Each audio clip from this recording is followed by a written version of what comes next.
Alright guys, today is day 8 of the challenge growing small account. अब guys आज का दिन थोड़ा सा ख़राब बोलूँगा मैं, वो इसलिए क्योंकि आज मॉर्निंग से ही मैंने फोमो ट्रेडिंग चालू कर दी थी। और जैसा आपको पता है मैं फर्स्ट ट्रेड अवॉइड करता हूँ। तो इवन तो सेटअप मेरा ही था, रेंज का ब्रेकडाउन था, लेकिन मैंने फर्स्ट एंट्री ले ली। कन्विक्शन था, लेकिन मैं बोलूँगा फोमो ही था। तो मैंने अब जो ये करंटली देख रहे हैं position, this was my third position. दो पोजीशन मैं ऑलरेडी ले चुका था। एक पोजीशन मैंने 130 के लॉस पे कट करी थी और उसमें स्टॉप हिट नहीं हुआ था, मैंने खाली ड्रॉ डाउन बचने के लिए कट कर दिया था। आप पोजीशन देख सकते हैं।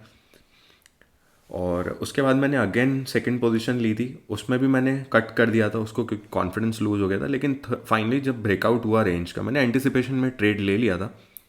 तो फाइनली जब क्लियर कट ब्रेकडाउन हुआ रेंज का, तो मैंने अगेन एक थर्ड पोजीशन पुट करी। आप देख सकते हैं थर्ड पोजीशन मेरी जिस प्राइस पर थी।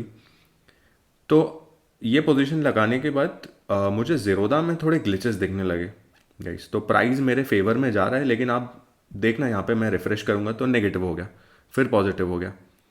तो मैं थोड़ा सा यहाँ पे कंफ्यूज हो गया कि आखिर हो क्या रहा है। मैंने अपना स्टॉप बहुत क्लोजली लगाया हुआ था, 162 के प्राइस पे लगा हुआ था, बहुत मिनिमम रिस्क था। अभी आप देख सकते हैं फेवर में जा रहा है ट्रेड, और नीचे काफ़ी गैप था मार्केट में। तो कोई चांस ही नहीं था कि मार्केट बहुत इजीली यहाँ से टर्न कर जाए। अब मैं यहाँ पे दोबारा रिफ़्रेश करूँगा और फिर से मुझे पोजीशंस अपनी रेड में दिखने लगी। तो मुझे लगा कि आज वही हमेशा से होने वाला जो ज़ीरोधा का ग्लिच का इशू होता है, तो हो सकता है आज वही हो और मेरे साथ हो रहा हो। अगेन मैंने थोड़ा सा देखने की कोशिश करी कि मेरे चार्ट्स वगैरह तो कुछ ख़राब नहीं है, या कुछ मेरा इंटरनेट वीक हो उस कारण इशू हो। एक एक इशू मुझे लग रहा था कि ये हो सकता है कि लिक्विडिटी का इशू हो, क्योंकि मैंने नेक्स्ट एक्सपायरी का कॉन्ट्रैक्ट लिया था। लेकिन कभी भी मुझे ऐसा इशू तो उसमें कभी फेस करने को मिला नहीं है। अभी मैंने रिफ़्रेश किया, अगेन मेरी पोजीशंस रेड हो गई। तो मैंने सोचा कि अब मेरा स्टॉप तो लगा हुआ है, लेकिन वो ट्रिगर टाइप का ऑर्डर होता है, वो अगर एग्जिट नहीं हुआ तो हमारे कैपिटल की बैंड बच जाएगी और पूरा कैपिटल ही अकाउंट से वाइप हो जाएगा। क्योंकि मार्केट खड़ा है अभी अपने हाईएस्ट पीक पर, तो यहाँ से एक फॉल आता है अगर शार्प, तो पूरा कैपिटल वाइप हो जाएगा हमारा। तो मैंने सोचा कि अभी रिस्क लेने का कोई फ़ायदा नहीं है, ट्रेड कट करके अपना टर्मिनल बंद किया मैंने। क्योंकि ऑलरेडी फोमो ट्रेडिंग हो रही थी, तो मैंने सोचा अब साइकोलॉजी की भी बैंड बच चुकी है अपनी, और पोजीशंस की भी बैंड बच जाएगी अगर अपन ने एग्जिट नहीं किया तो मैंने अराउंड दिस प्राइस एग्जिट कर दिया था। इवन दो मार्केट ने अच्छा टारगेट दिया था इस पर 1:3 का, लेकिन स्टुपिडिटी हो जाती क्योंकि टारगेट मिलने की जगह अगर हमारा कैपिटल वाइप आउट होता तो वो ज़्यादा खतरनाक होता। तो मैंने अपनी पोजीशन से इधर ही कट कर दी थी और अपना आज का ट्रेड क्लोज कर दिया था। तो गाइज फाइनली आप देख सकते हैं कि हम आज तो ग्रीन में ही क्लोज किया है। ऑर्डर बुक भी मैं आपको दोबारा दिखा देता हूँ। इसमें 3 पॉइंट्स का मैंने लॉस लिया था, 150 रुपीज़ के आसपास।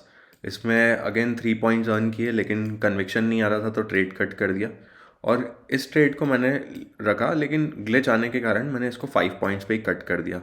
हालांकि मार्केट यहाँ से काफ़ी ऊपर गया था, आप देखेंगे 173, और मेरी एंट्री करीब यहाँ पे हुई थी। मार्केट ऑलमोस्ट 188 तक गया है।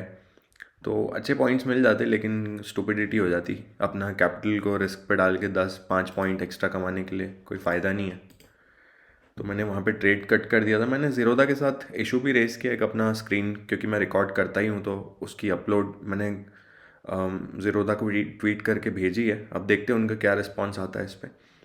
मैंने गाइस क्योंकि 18 जैन का लिया था पुट ऑप्शन, तो आज एक्सपायरी है, क्योंकि तो आज थोड़ा ज़्यादा वॉलेटाइल होता, तो मैंने सोचा नेक्स्ट एक्सपायरी का अपन कॉन्ट्रैक्ट ले सकते हैं, इसमें भी काफ़ी लिक्विडिटी होती है। तो कभी मुझे ऐसा तो इशू आया नहीं है इस पर कि लिक्विडिटी के कारण बार बार मेरा पीएनएल रेड हो रहा है या ग्रीन हो रहा है। और एवरेज प्राइस भी आपने नोटिस किया होगा स्क्रीन पे उस टाइम 164 आ रही थी। अब ऐसा क्यों हो रहा था वो मुझे नहीं मालूम, लेकिन ऑनेस्टली अगर पीएनएल कैलकुलेट होता है तो एवरेज के हिसाब से कैलकुलेट होना चाहिए। मेरी लास्ट बाइंग पोजीशन जो थी वो 169.25 की थी, तो उसके हिसाब से पीएनएल सेंस बना रहा था। लेकिन क्योंकि एवरेज 164 का आ रहा था और हमारा दिमाग कई बार बहुत इन्वेस्टेड होता है ट्रेड्स के अंदर, तो उतना दिमाग काम नहीं करता है रियल टाइम में कि ऐसा क्यों हो रहा है। तो उस टाइम मेरा दिमाग नहीं चला, लेकिन बाद में मुझे समझ आया कि अच्छा इस प्राइस के कारण मेरा जो पीएनएल बन रहा था वो करेक्ट बन रहा था। तो अ, अब ये ज़ीरोधा ऐसे इशू मानता है या फिर अपना फीचर ही मानता है, वो उनके ऊपर डिपेंड करता है। पर मुझे थोड़ा सा गलत लगा ये कि मेरे एवरेज के हिसाब से ही मेरा पीएनएल कैलकुलेट होना चाहिए। अपना पीएनएल चेक कर लेते हैं हम लोग। तो फ्यूचर्स एंड ऑप्शंस पे आया मैं, इसको जनवरी 11 तक किया। सो गाइज नेट रियलाइज हम 2000 पे हैं, और ये डे भी ग्रीन होगा, लेकिन ये एक्चुअली मैं तो रेड डे बोलूँगा मैं इसको, क्योंकि साइकोलॉजी काफ़ी ख़राब थी इस दिन पे। मार्केट ने मूवमेंट बहुत टाइम बाद दिया है, पूरा दिन लगभग साइडवेज होने के बाद एक छोटा सा डाउनसाइड का मूवमेंट दिया 600 तक का, और 50-60 पॉइंट्स का मूवमेंट है गाइस, कुछ खास नहीं है, 60 पॉइंट्स का मूवमेंट है, और अपसाइड की तरफ दोबारा बाउंस कर गया।